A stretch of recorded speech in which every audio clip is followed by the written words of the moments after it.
علیکم بیننده‌های عزیز و ارجمند تلویزیون. ما در عرفه یکی از جشنواره‌های فرخنده تاجیکستانی صاحب استقلال 28مین سالگرد امضای سازشنامه عمومی استقرار صلح و رضایت ملی در جمهوری تاجیکستان قرار داریم. همه ما آگاه هستیم که با ابتکار گذار صلح و وحدت ملی پیشوای ملت پرزیدنت جمهوری تاجیکستان محترم امام علی رحمان سنه 27 ایون سال 1997 سازشنامه عمومی استقرار صلح و رضایت ملی در جمهوری تاجیکستان به امضا برسید و به شرافت این سازشنامه تاجیکستان عزیز ما به مرحله نوی آبادانی و سازندگی و رشد و رفاه کشور وارد گردید.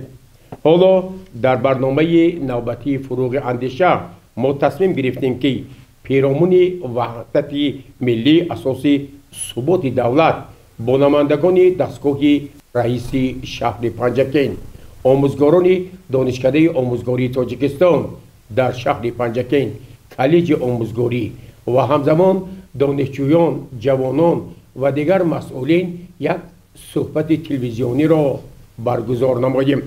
در آغاز از شیرینشاه نوراللهیف مدیر شعبه رشد اجتماعی و رابطه با جامعه دستگاه رئیس شهر خواهش میکردم که درباره این سنه فرخنده آمادگی به 28مین سالگرد روز وحدت ملی که یک از سنه های واقعا تاریخی پس از استقلال دولتی ما به شمار می رود چند سخن می گفتند و اظهار می داشتند که از طرف مقامات اجرایی محلی حاکمیت دولتی شهر پنجکین کدام تدبیرها و چاره‌بینی ها جهت تجلیل با شکوه این سنه به نقشه گرفته شده است. مرحمت. تشکر زیاد استاد عزیز. السلام علیکم حاضرین گرامی. شکرانه فضای آرام و آسوده کشور، شکرانه استقلال و وحدت ملی که در نتیجه جان‌نثاری ها و قهرمانی های فرزانه ملت پیشوای معظم ملت جناب عالی محترم امام علی رحمان بنیاد گشته است و امروز صلح دیر انتظار در تمام جمهوری تاجیکستان انعکاسگری تمام خوشبختی ها و بالاخره سری بلند مردم تاجیکستان است. امروز ما جوانان ثابت قدمی دوران استقلال در زیر سیاست پیشگرفته پیشوای معظم ملت که خصوصیت وحدت ملی را در تمام دنیا انعکاس میکنند فعالیت و زندگانی داریم. مقامات اجرایی محلی حاکمیت دولتی شهر پنجکین بهر پیشواز جشن سزاوار روز وحدت ملی که همه ساله 27 ایون با یک شکوه و شهامت خاصه در جمهوری تاجیکستان تجلیل کرده می شود بسیار نقشه چاره‌بینی های عملی را به امضا رسانید.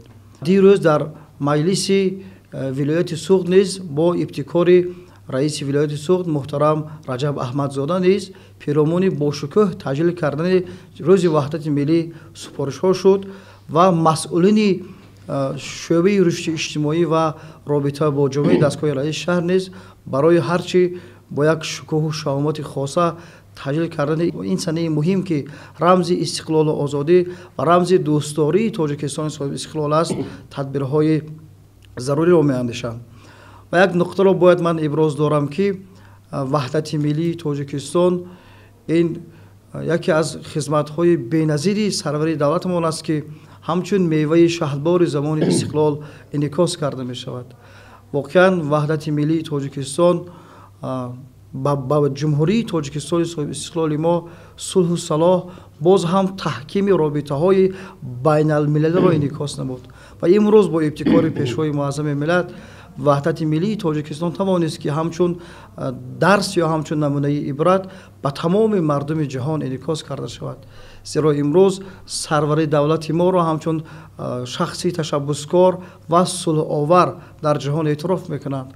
در یکی از دولت‌های بزرگ اروپا که گرمانیا است، پایتخت آن شهر بزرگ برلین است، در فاکولته دولتداری یک ساعت درس معین برای چی طور استقلالیت به دست آوردن جمهوری تاجیکستان که با ابتکار پیشوای معظم ملت بود درس میخوانند و این اقدام برای تمام مردم تاجیکستان یک افتخار بزرگ ملی است که همچون تشبسکار امروز کشور ما را در عرصه بین الملل اعتراف میکنند و امروز برای ما جوانان نیز یک درس عبرت است که از مکتب بزرگ دولت سازی و دولت محوری پیشوای معظم خود سبق گیریم و برای پایداری صلح و صلاح وحدت ملی و برای یکپارچگی تاجیکستان باز هم کمر همت بندیم.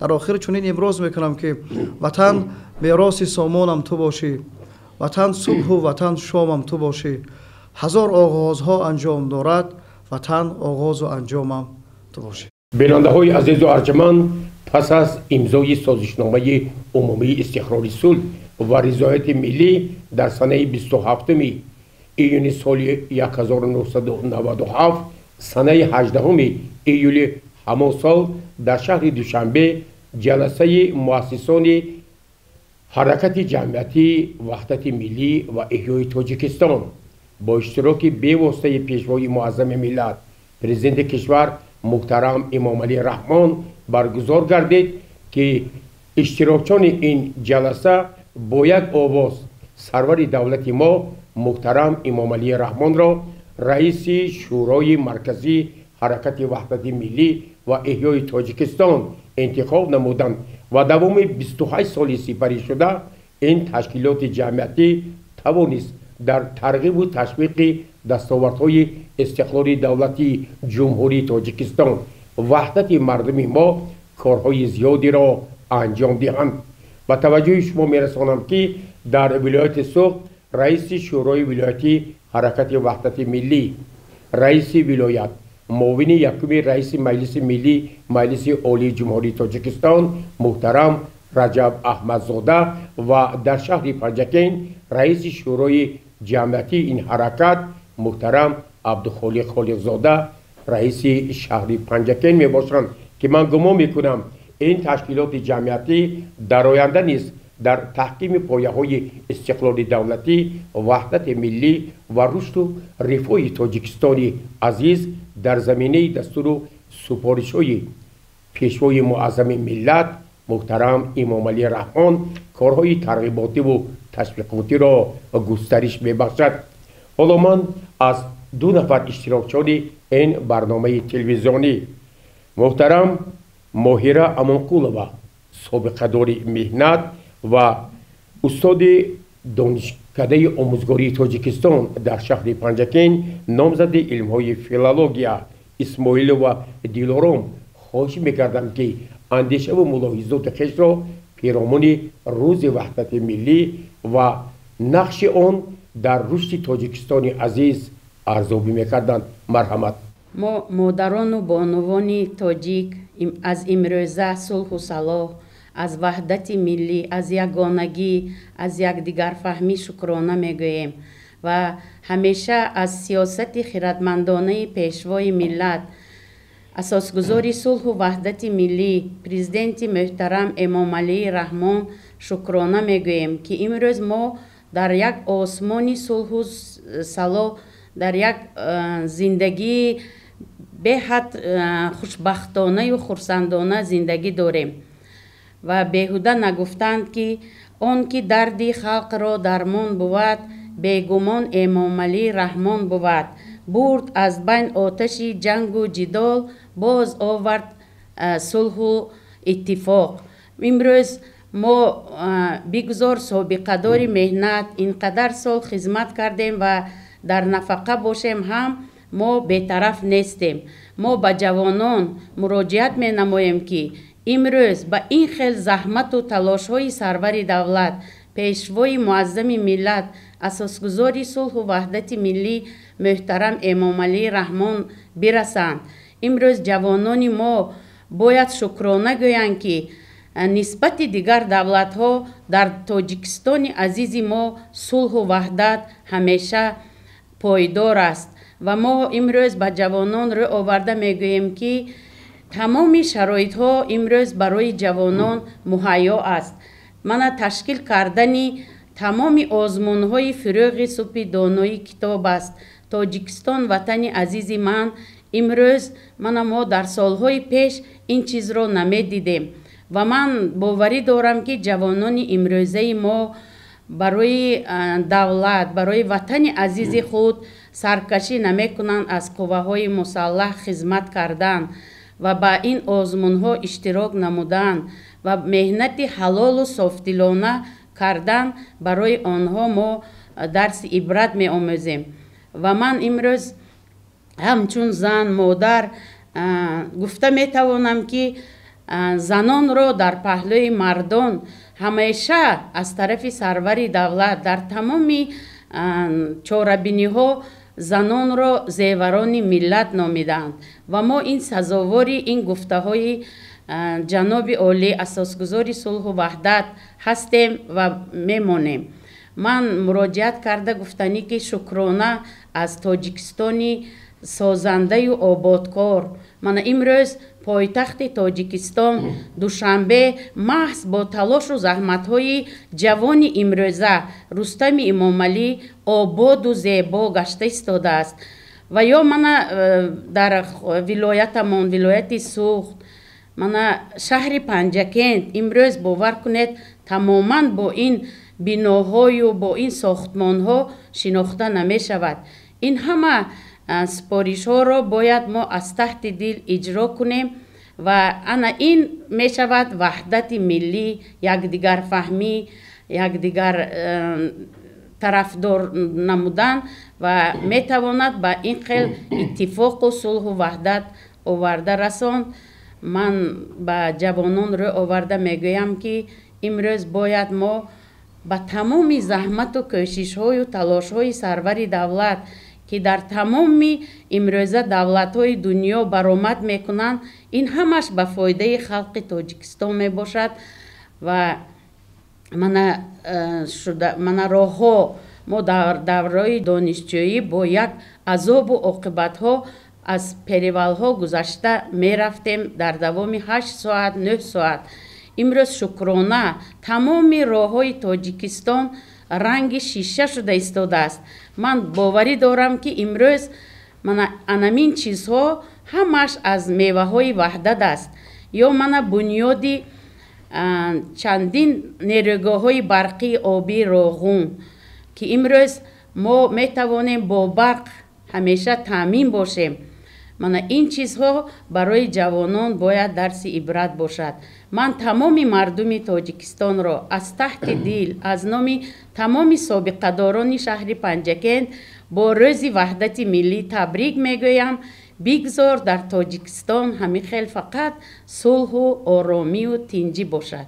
تشکر معلم عزیز. دلارام اسماعیلی و شما استادی دانشکده آموزگاری تاجیکستان در شهر پنجکند می باشد. دانشکده آموزگاری تاجیکستان زاده استقلالیت دولتی جمهوری تاجیکستان است. در جریان تعلیم و تدریس به شاگردان به جوانان شما پیرامون وحدت تاجیکان چه خیل اندیشه ها را پیشنهاد میکنید که آنها از این وحدت افتخار نمایند؟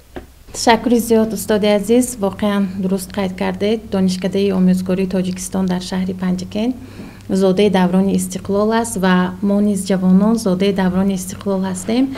و چه خیلی که جناب عالی تاکید کرده بودند، هر یک درخت در یک سال 2 بار میوه میدهد و ما از آن میوه شیرین لذت میبریم و این نهالی که در دوره وحدت ما شناندیم هر روز میوه شیرین آن را میچشیم. و من همچون جوانی افتخارمند یعنی همین تاجیکستان، همچون استاد دانشکده آموزگاری تاجیکستان شکر انهمی وحدت ملی میکنم، چون که وحدت به ما یگانگی، یک دلی و همین در فضای صلح و ثبات زندگی کردن را آموخت. صلح و ثبات وطن از وحدت و گلگشکفایی وطن از پایداری صلح سرچشمه میگیرد. صلح را در دیار زیبا و آباد مردم در نتیجه از یک گریبان سر برآوردن به دست میارند. و در دانشکده آموزگاری تاجیکستان استادان جوان خیلی زیاد هستند، کار فعالیت میکنند و ما در بری استادی دانشکده رکتوری معظم ما انصاری معظم خان استاده یک جای کار و فعالیت میکنه. برای کادر آموزگار برآوردن کوشش و زحمت های زیاد میکنه و همیشه به دانشجویان درباره صلح و وحدت، درباره چطور به دست آمدن آن هر لحظه همه خیلی میزهای مدور گذرانده، با آنها یک چی میگذاریم، واخوری ها میگذارانیم و امروز دانشجویان با یک افتخاری بلند وحدت ملی را 28مین سالگرد وحدت ملی را جشن میگیرند و در دانشکده میزهای مدور، نقشه چاره‌بینی های زیاد پیش بینی شده است و همین را گفتنی هستم که عمر نیکی جاویدان از وحدت است، شادی پیر و جوان از وحدت است، میهن آباد و زیبای ما را افتخار و شان و شان از وحدت است. بگذار وحدت ملی دائما در همین فضای صلح و ثبات تاجیکستان پرتافشان باشد و همدیاران عزیز از فرصت مناسب استفاده برده تمامی مردم شهر و دهات پنجکن، تمامی مردم تاجیکستان را با این صحنه مبارک تبریک و مبارکباد میگویم. بگذار که همیشه در تاجیکستان عزیز ما وحدت پاینده باشد. در این برنامه تلویزیونی ما آموزگاری کالج آموزگاری شهر پنجکن دلافسون رحمانووا و دانشجوی کورس چهارم دانشکده ملی تاجیکستان اردمیر موتریبوف اشتراک دارند و من اطمینان دارم که آنها پیرامون 28مین سالگردی وحدت ملی اندیشه های خیش را بیان میکنند که این واقعا برای تاریخ ما یک روز فرخنده و پر افتخار است. مرحبا معلم. می نویسم من سرود صلح را با خون دل، با تپیدن‌های بی آرامی روزافزون دل، تا یراقی تیز گردیده به دست دوستان، جنگ جویان را کند شرمنده روی جهان. وحدت این یعنی محبت، این یعنی عشق، این یعنی وفاداری و صلح و ثبات. وحدت این تنها در ملت و دولتدارین نخستین وحدت در کاشانه کوچک ما، یعنی از خانه ما آغاز می‌یابد. از آن خانه که چارچوبه است یا یک بنای خیلی خرد است و فرزندان را به امید تربیت می‌دهند، وحدت نخستین از همان خانه خشت نخستینش بنا می‌یابد. و ما اگر خواهیم که به جمعیت فرزندانی خوب و صالح و فرزندانی که سزاوار این وحدت و شکرگزار این وحدت باشند، باید تربیت درستشان را و آموزاندن و وحدت را از خانه ابراز نماییم. یعنی محبت و کامل. ببینید همه آن جوانهایی که در جاده وحدت شکرگزارند، نوبسته از همه گونه حالتها ما دیده بریم، اگر البته آنها در عائله های تربیت گرفتند که در آن عائله صلح و ثبات، وحدت، اتفاق در بین پدر و مادرشان شرط نخستین بود و چون این فرزندان البته طرفداری وحدت و صلح و ثبات جامعه شده میتوانند. و باید بگویم که تنها شکرگزاری کردن کفایه نمیکند برای وحدت امروزی تاجیکستان. یعنی فقط با شکر گرفتن و نشستن ما نمیتوانیم این وحدت و این صلح و ثبات جامعه را حمایه نماییم. در برابر آن که صلح شکرگزاری میکنیم از این وحدت و ملت، باید در برابر آن کوشش به خرج داد که این وحدت سالیانی دراز و عمرباد حمایه کرده شود. همانگونه که مولانا میگه گر توکل میکنی در کار کن، کیشت کن پس تکه بر جبار کن. یعنی کوشش به خرج میدهیم و بعد از خداوند میخوایم که این وحدت دائمی باشد برای کلی جامعه امروزی تاجیکستان. دور نیست اون روزهای وزمین که البته ما روزهای ندیدیم، ولی از تاریخ میخوانیم، از گذشتگان میآموزیم. دور نیست اون روزهای سنگین جنگ شهروندی که چقدر بدبختی ها برای ملت ما به بار آورد. تاریخ گواه هست که ملت سربلند تاجیک و تاجدار تاجیک به سر یگان اجنبی نتاخته است، نه برای پاره خطه نه برای چیزی دیگری. تنها او از خود محافظت کرد. زمانی که دولت ها برای خطه، برای زمین می جنگیدن، ملت تاجدار ما فقط قلم داشت، یعنی خامه به دست داشت، فقط با سخن می جنگید. ولی تاریخ این رو نیز گواه است که ملتی که طول 1000 ساله ها روی اجنبی تیر و تفنگ نکشاد، روی برادری خیش این کار را بکرد. یعنی جنگی برادرکش در این گواه هست که ملتی که برای بیگانه ها یگان وقت آتش جنگ را، آتش یعنی بدبینی را روانه نکرده بود، بالای برادری خیش، بالای پدری خیش این کار را روا دید و این البته دسیسه بازی های بیگانه ها بود. از این روی برای اون که ما 27 ایون این روز مبارک، این سنه تاریخی که وحدت ملت را همچون سازشنامه قبول کردیم و از وی به بعد امروز ما صاحب وحدتیم، باید همچون گوهره که چشم حمایه نمود. ببینید اگر برای انسان همه چیز دارایی داشته باشد، ثروت بی‌بها داشته باشد و تنش سالم نباشد، اگر آن ثروت، آن پولها ارزش ندارد، اگر سلامتیش پابرجا است، حتی یک برده نان و یک کاسه آب خواب برایش خیلی یعنی بهشت رو میماند. پس برای دولت و دولتداری نیز وحدت، صلح، ثبات این بزرگترین خوشبختی، بزرگترین دارایی و بزرگترین ثروت است. همانگونه که مهنیسای عزیز میگوید گویم غم وطن را از خاطرم برارم، سودای عشق میهن یک لحظه واگذارم، طفلانی به پدر را، مردانی در بدر را، پرانی خونجگر را بر یاد خود نگارم. هرچند در زبانم گویم غمی ندارم، اما حقیقت تلخ می آورد فشارم.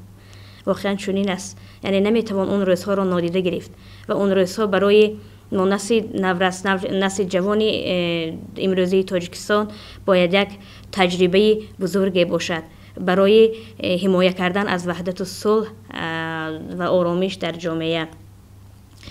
و باید بگویم که طاعت آن است که بر خاک زنی پیشانی، صدق پیش آر که ابلیس بسی کرد سجود. یعنی صلح و ثبات داشتن، اتفاق داشتن، محبت به برادری خویش ورزیدن، همه اینها طاعت است نزد پروردگار. از این رو به امید آن که وحدت پایدار میماند، در آخر گفتنیم وحدت ملت تمنای دل مهر نساست، این بشارت شعله سنگ مزارم تاجیکی. اردمیر مطربوف، شمایان زادگان دوران صاحب استقلالی تاجیکستان می باشد. به شرافت استقلالت دولتی، وحدت ملی، سیاست سازنده پیشوای معظم ملت، امروز برای جوانان کشور تمام شرایط ها جهت تعلیم و تدریس، آماده کردن بهترین متخصصان و سهم آنها در رشد جامعه فراهم آورده شده است. پیرامون وحدت ملی چه اندیشه و ملاحظه ها دارید؟ مرحمت. تشکر زیاد استاد محترم. ما امروز همچون پیروان پیشوای معظم ملت، اساسگزار صلح و وحدت ملی محترم جناب عالی امام علی رحمان هستیم. همچون پیروی اصیل پیشوای ملت در زیر مفهوم کلمه وحدت ملی ما یک جایگی، همفکری و امنیت، صلح و ثبات را میفهمیم و امروز هر یک فرد جامعه، هر یک شخص، هر یک جوانی که امروز در جمهوری تاجیکستان زندگانی میکند، عمر به سر میبرد، گفتنی هستم که ما باید این وحدتی که با خونها، یعنی با راه آسان به دست نآمده است، حفظ کنند، حمایت نمایند. و در مثال گفتنی هستم که امروز یکی از ملت‌های بزرگی که در جهان صاحب نه دولت است، نه فرهنگ است، نه ملت است، این ملت کردها می باشند که زیاده از 40-50 میلیون نفر را در تمام دنیا تشکیل می دهند، ولی امروز نه صاحب دولت هستند، نه صاحب ملت هستند. و ما باید شکرگزاری از وحدت ملی، صلح، ثبات، امنیت نماییم که امروز برای جان تلاشی های جناب عالی، تمامی کوشش های جناب عالی برای پیشرفت ملت، برای جوانان است که امروز چگونه که قید کردید استاد، تمام شرایط ها را در جمهوری تاجیکستان فراهم آوردند. ما باید شکر کنیم، ما باید هر چقدر که از دستمون آید برای پیشرفت این ملت خدمت نماییم و در آخر سخن گفتنی هستم که یاران همه جا ولی وطن در یک جاست. هر سنگی وطن مثال هیکل زیباست. عالم همه جا عزیز لیکن بر من مادر یک تاست، تاجیکستان یک تاست. بیننده های عزیز و ارجمند، در این برنامه تلویزیونی فروغ اندیشه سرمتخصص شعبه رشد اجتماعی و رابطه با جامعه دستگاهی رئیس شهر پنجکین زیبانیسا اسلام‌آباد حضور دارند. لطفاً از آن کس خواهش میکنیم که درباره وحدت ملی همچون پایه استقلال دولتی جمهوری تاجیکستان و کارهای ترغیباتی و تشویقاتی در قلمرو شهر و دیهات پنجکین چند سخن میگفتند. ما امروز در فضای آرام و آسوده و استقلال و وحدت عمر به سر میبریم. وحدت برای ملت ما نعمت بزرگ است که با رنج و تلاش‌های زیاد با اراده قوی اساسگزار صلح و وحدت ملی پیشوای ملت پرزیدنت جمهوری تاجیکستان رئیس حرکت وحدت ملی و ایالای تاجیکستان محترم امام علی رحمان به دست آمد. رئیس تازه انتخاب شورای عالی محترم امام علی رحمان در نخستین سخنرانی خویش از منبر اجلاسیه تاریخی اظهار داشته بودند که تا برگرداندن آخرین گریزی تاجیک و تأمین صلح و وحدت خود را آرام حس نمی‌کنند. واقعا معمار صلح تاجیکان پیشوای معظم ملت محترم امام علی رحمان وعده خویش را صادقانه اجرا نموده در مدت خیلی کوتاه هزاران نفر فراران را به وطن برگرداندند. ما فعالان شهر و دیهات پنجکین برای عملی سازی راهنمایی‌های اساسگزار صلح و وحدت ملی پیشوای ملت پرزیدنت جمهوری تاجیکستان محترم امام علی رحمان در سمت وسعت کارهای آبادانی و خرمگردانی بلند برداشتن سطح و صفت زندگی مردم و استقبال سزاوار 35مین سالگرد استقلال دولتی جمهوری تاجیکستان سهم ارزنده خویش را می‌گذاریم. همدیران عزیز، با فرارسی 28مین سالگرد روز وحدت ملی همه شما را تبریک و مبارک باد نموده برایتان تنسیتی و خاطر جمعی آرزومندم. بار دیگر روز وحدت ملی مبارک باشد. همدیران عزیز، بیننده های عزیز و ارجمند، واقعا وحدت ملی برای ملت تاجیک یک دستاورد، یک نعمت بزرگ به مثل استقلالیت دولتی می باشد. من گمان میکنم که سال آینده ما در عرفه 35مین سالگرد استقلال دولتی جمهوری تاجیکستان 29مین سالگرد روز وحدت ملی را با یک شکوه و جلال خاصه استقبال میگیریم، زیرا وحدت ملی ملت ما و تمام مردم تاجیکستان را سرجم نمود. برای رشد اقتصادی و اجتماعی، بلند برداشتن سطح زندگی مردم زمینه‌های خیلی واقعی را فراهم آورد که در این سمت نقش و رسالت تاریخی پیشوای معظم ملت پرزیدنت جمهوری تاجیکستان محترم امام علی رحمان خیلی بزرگ است. در خاتمه به همه شما اشتراکچیان این برنامه تلویزیونی عرض سپاس میکنم و امید میکنم که مردم شریف شهر و دیهات پنجکین این سنه فرخنده را با یک افتخاری خاصه تجلیل می نمایند و ما همگان با وحدت و یگانگی برای رشد منبعده تاجیکستان سهم ارزنده خویش را میگذاریم. سلامت و سربلند باشید. بار دیگر روز وحدت ملی به همه شما مبارک و فرخنده باد. تشکر از همه شما.